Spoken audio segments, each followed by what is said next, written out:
गीतकार Manoj Muntashir social media पर फिर से ट्रेंड कर रहे हैं। फिल्म आदि पुरुष में लिखे उनके डायलॉग ने उन्हें एक बार फिर से विवादों में ला दिया है।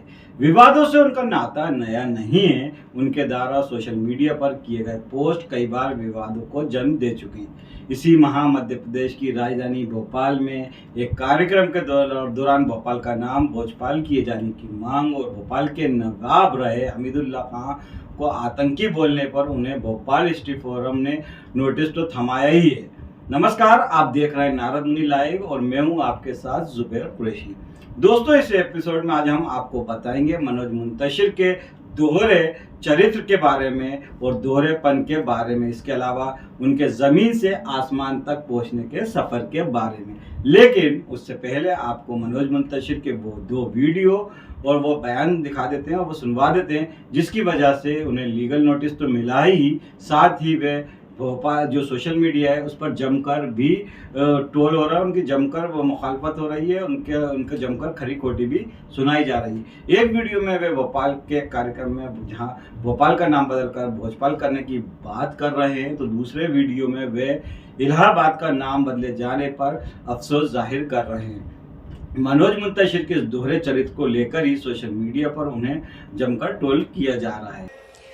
मुख्यमंत्री जी, एक बात, मैं जब भी आपको प्रणाम करता हूं तो मन से अंतरात्मा से क्यों करता हूं, आज उसकी वजह बता देता हूं। मुझे ऐसा लगता है कि पूरे भारतवर्ष में बहुत कम लोग हैं जिन्होंने अपने बुजुर्गों से इतना सीखा है जितना आपने सीखा है। मैं समझता हूं कि महाराज विक्रमादित्य से और राजा भोज से राजधर्म सीख के आपने जो किया है उसने आपके प्रदेश को गुड गवर्नेंस का मॉडल बना दिया है। तालियां आपके लिए। और मेरे प्रणाम का एक और कारण है कि आपने मध्य प्रदेश में गुलामी के प्रतीक गिरा दिए। इस्लाम नगर फिर से जगदीशपुर हो गया, नसरुल्लागंज फिर से भेरुंडा हो गया, और हम देख रहे हैं कि हबीबगंज स्टेशन का नाम बदल गया, रानी कमलापति रेलवे स्टेशन हो गया। जितनी बधाई दी जाए आपको इसके लिए उतनी कम है।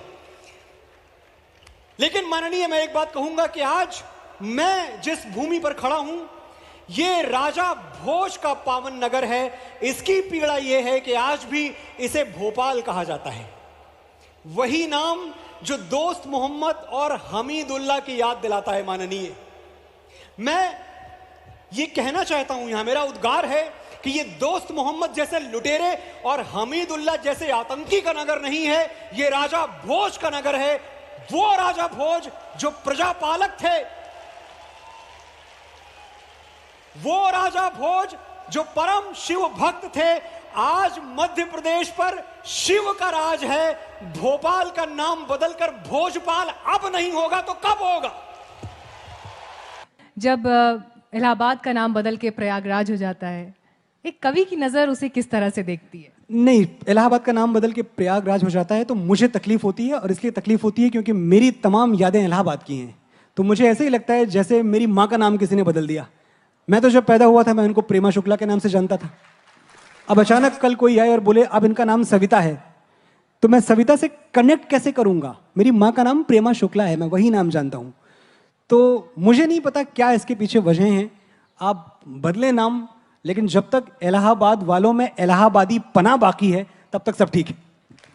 तो दोस्तों, देखा और सुना आपने किस तरह मनोज मुंतशिर भोपाल को लेकर, जहां एक तरफ भोपाल का नाम बदलने की बात कर रहे हैं तो दूसरी तरफ इलाहाबाद का नाम प्रयागराज करने पर कह रहे हैं कि इलाहाबाद का नाम बदलकर प्रयागराज हो जाता है तो मुझे तकलीफ़ होती है। मुझे तकलीफ़ इसलिए होती है क्योंकि मेरी तमाम यादें इलाहाबाद के साथ ही जुड़ी हुई हैं। वे ये भी कह रहे हैं कि जैसे मेरी माँ का नाम किसी ने बदल दिया हो, उन्होंने इलाहाबाद का नाम बदले जाने पर यहाँ तक कह दिया था कि ये तो ऐसे हुआ जैसे किसी ने मेरी माँ का नाम बदल दिया हो। मैं जब पैदा हुआ था तो उनका नाम, माँ का नाम जो था वो प्रेमा शुक्ला के नाम से जानता था। अब कोई अचानक आए और कहे इनका नाम सविता है, ऐसे में मैं सविता से कनेक्ट कैसे करूँगा? मेरी माँ का नाम प्रेमा शुक्ला है तो मैं वही नाम जानता हूँ। और उनके इस दोहरेपन पर भोपाल के समाज सेवी और भोपाल स्ट्रीट फोरम के मेंबर राजेंद्र कोठारी ने क्या कहा है, जरा ये भी सुनिए।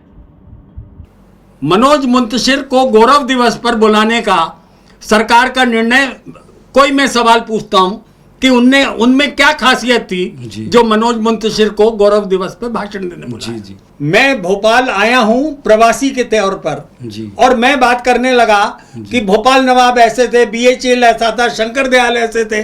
दिक्कत हमारी सबकी यह है कि हम बिना जाने पहचाने कुछ भी बात करना चाहते हैं। जी। अब एक नजर डालते हैं मनोज मुंतशिर के जमीन से लेकर आसमान तक के सफर के बारे में। तेरी मिट्टी में मिल जावा, तेरी गलियां, कौन तुझे यूं प्यार करेगा जैसे कई बेहतरीन गानों को लिखने वाले मनोज मुंतशिर का जन्म 27 फरवरी 1976 को उत्तर प्रदेश के अमेठी के गौरीगंज में हुआ था। मनोज मुंतशिर सिर्फ गाने ही नहीं लिखते बल्कि वे फिल्मों के लिए डायलॉग भी लिखते हैं। भारतीय सिनेमा की सबसे बड़ी फिल्मों में से एक मानी जाने वाली फिल्म बाहुबली के डायलॉग मनोज ने ही लिखे हैं। मनोज हिंदी और उर्दू दोनों भाषाओं का अच्छा खासा ज्ञान रखते हैं। उर्दू उन्होंने एक किताब की मदद से सीखी थी। एक बार उन्होंने उर्दू की एक किताब 2 रुपये में खरीदी थी और फिर उसी से उर्दू भाषा का ज्ञान अर्जित किया। साल 1997 में जेब में महज 700 रुपये लेकर मनोज मुंबई आ गए थे। एक दिन अनुप जलोटा से वे मिले और उनके लिए मनोज ने भजन लिखे। बदले में मनोज को 3000 रुपये दिए गए थे। ये मनोज की पहली कमाई थी। हालांकि संघर्ष भी जारी था। इस दौरान मुंबई में उन्होंने फुटपाथ पर भी सोना पड़ा। अपने नाम से जुड़ा एक किस्सा एक बार सुनाते हुए उन्होंने कहा था कि साल 1997 की सर्द रात में मैं अपने घर से चाय की तलाश में एक टपरी पर पहुंचा। उस टपरी पर रेडियो बज रहा था और उस पर पहली बार एक शब्द सुना, मुंतशिर। ये शब्द और मनोज के साथ इसका जुड़ाव मुझे बेहद पसंद आया। चाय की आखिरी चुस्की तक मैंने अपना नाम मनोज शुक्ला से मनोज मुंतशिर करने की ठान ली थी।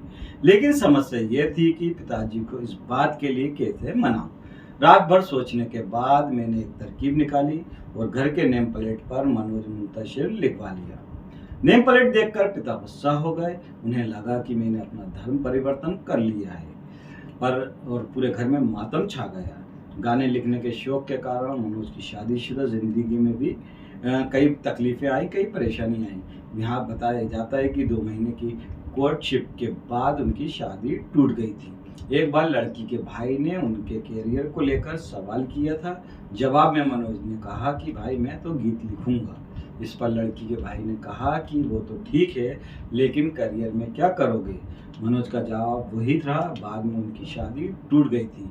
मनोज मुंतशिर ने एक न्यूज़ चैनल के कार्यक्रम में कहा था कि इतने बड़े पंडाल में कोई एक व्यक्ति नहीं है जो 2 मिनट बिना उर्दू के शब्दों का इस्तेमाल किए बात कर सके। ऐसा हो ही नहीं सकता। हमारी साझी विरासत है। जितने राणा प्रताप हमारे हैं उतने ही अकबर भी हमारे हैं।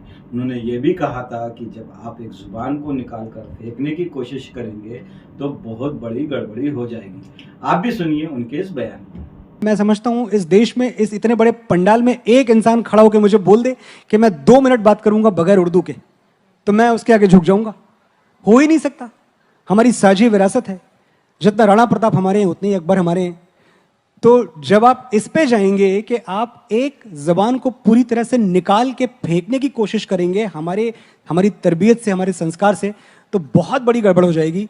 क्योंकि जबान तो निकलेगी नहीं लेकिन जो हमारी यूनिटी है उस पर जरूर असर पड़ जाएगा। सोशल मीडिया पर कभी अपनी पोस्ट को लेकर तो कभी किसी बयान को लेकर विवादों और सुर्खियों में रहने के आदी हो चुके गीतकार मनोज शुक्ला उर्फ मनोज मुंतशिर अब फिल्म आदिपुरुष को लेकर विवादों में घिर गए। इस फिल्म में उन्होंने जिस निम्न स्तर के डायलॉग लिखे उनसे भारत के बहुसंख्यक समाज की भावनाएं आहत हो रही हैं, जिसकी वजह से लोग उन्हें सोशल मीडिया पर जमकर खरी खोटी सुना रहे हैं। अब सवाल ये उठता है कि मनोज मुंतशिर ये सब जानबूझकर सुर्खियों में रहने के लिए करते हैं या उनका इरादा कुछ और ही रहता है।